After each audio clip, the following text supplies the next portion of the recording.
Hi, everyone. My name is Matt Brown, and welcome to the Direct Private Investment Show. With me in the studio is none other than the CEO of Carofin, Bruce Roberts. Bruce, welcome to the show. Matt, good to be here. Bruce, today we're going to be talking about direct private investments done the right way. There's obviously a wrong way to do pretty much everything in life these days. Right. And when it comes to investing, we want to do things right more often than we do them wrong. So that's what the context is for this video. So Bruce, what does it mean to do direct private investments the right way? Right. Well, there's, like anything, there's subjectivity when you get into the details, but what occurred to us a number of years ago is there are some basic tenets that, and this is sort of a look in the mirror type thing, right? In other words, I'm an investor, I've got some liquidity, I can afford to step into a higher risk investment, but still, I don't want to do that blindly, and I do want to have some guardrails on the other side of this, so I don't just basically, destroy myself financially here. So this is what we came up with to try to really make it formulaic, and I'll try to give a bit of detail on each of the components. So, I would argue the right way to make a private investment is the right investor, invest the right amount in the right security. Pretty simple, right? Right investor, right amount, right security. So let's take that apart a little bit. What's the right investor? There's really two components to it. The one is a very important term with regards to any investment, and that is suitability. Suitability is a very loaded word in the world of security sales because every investor is different, and suitability is a function of what is your overall liquidity, what demands are there on that liquidity. Liquidity meaning how much cash you have available to you. What other demands are there on that cash?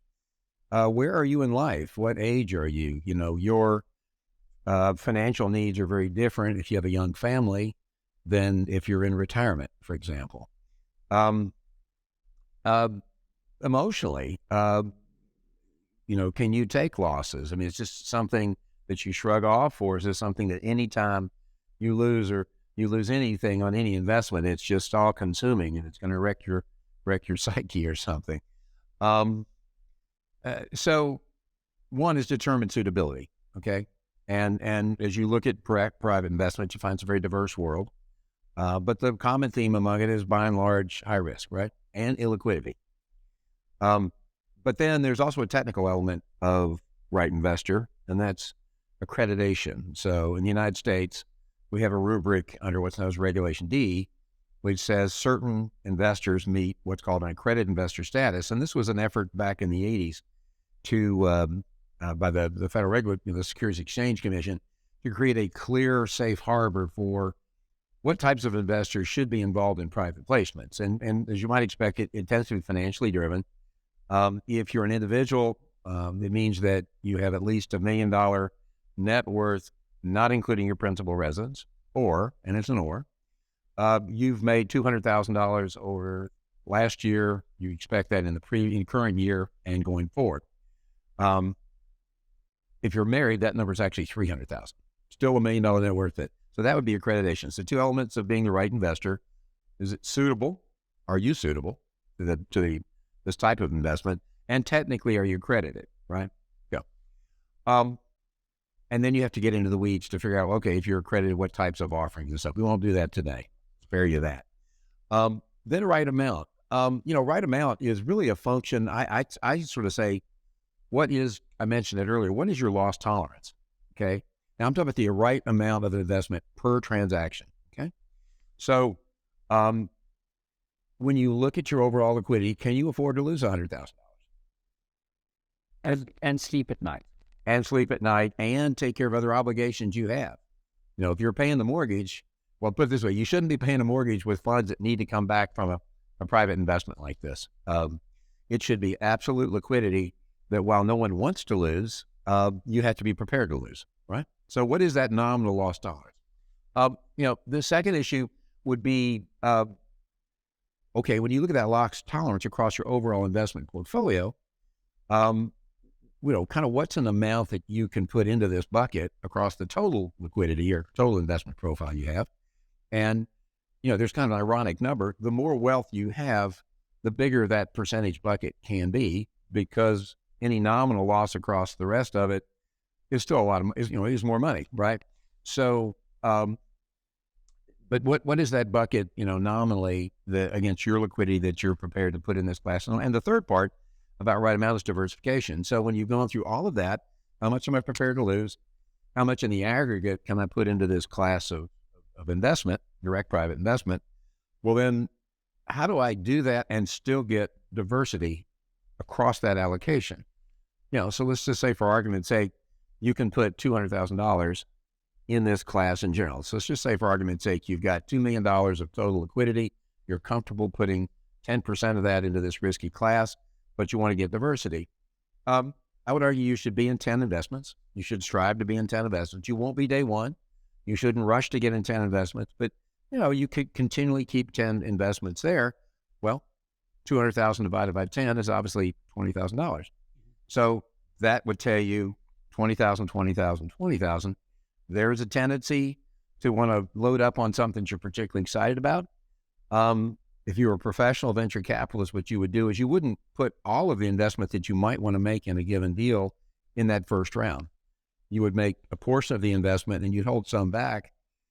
If it's a venture investment, there's a very good chance it's going to need more capital and you're going to want to participate in that next round. So to keep your diversity, you've kept some, what we would call dry powder, and you can make that investment. And then, the third investment is really the right security. So right investor, right amount, right security. And right security has kind of two elements to it. One is, are the return profile for the investment that you're being offered, does it match what you're trying to accomplish with the investment? So just sort of broad brush, if you're looking for current income, that would be a debt instrument you're investing in. If you're looking for capital gains, or you're really looking to make a bigger, longer term bet, that would be an equity investment. And so the security you're presented from the deal at hand, what is it, that gets to then investment analysis. And while it's just one word out of many, it's probably the most comprehensive of all of them, because now you're saying, okay, I'm the right guy.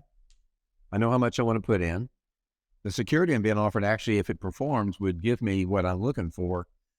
Now I got to go to work figuring out if that issuer, based on their profile, their circumstances, has an adequate chance of delivering on what the security promises. Bruce, you have a very interesting analogy for the right security piece of this formula, which is something to do with sushi, I believe. Yeah. Well, I guess it's the difference between investing in a fund and the sort of way that we make investments continually available. I don't know that you can find this in the United States, but I used to work a lot with Japanese companies. And so I'd go to Japan, about every quarter.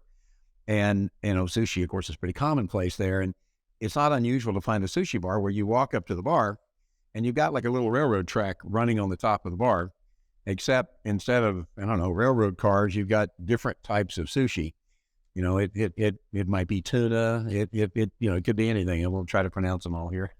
Nigiri, sashimi. There you go. So you're from a bigger city than me.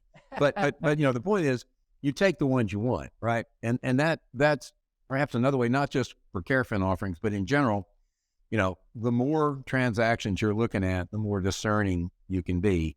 And my little analogy is, it's like you're sitting at the sushi bar and I'll take that one. No. Oh, okay, I'll take that one. And eventually you got a plate full.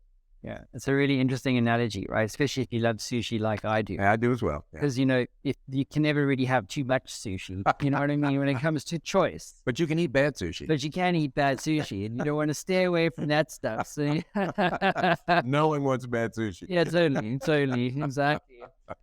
So you've also written a white paper about this, Bruce. If someone watching this video right now, an investor, is interested in digesting this more in their own time, where can they go and get their hands on this direct private investing done the right way white paper? Pretty simple. The website is www.carofin.com. I don't think you have to write in www anymore. But anyway, carofin.com. And then there's a knowledge base up in the header. And you click the knowledge base. This is all public. There's no password. It's freely available. And then within that, on the right-hand side, there's a listing of what we call our core white papers. And this is one of them. I think we call it Private Investing the Right Way. You click on that, and it's right there for you to peruse to your heart's content. Awesome. So there you have it, guys. That's what you need to know in a nutshell about private investing done the right way. Bruce, thank you for being on the show. Thanks, Matt. Cheers.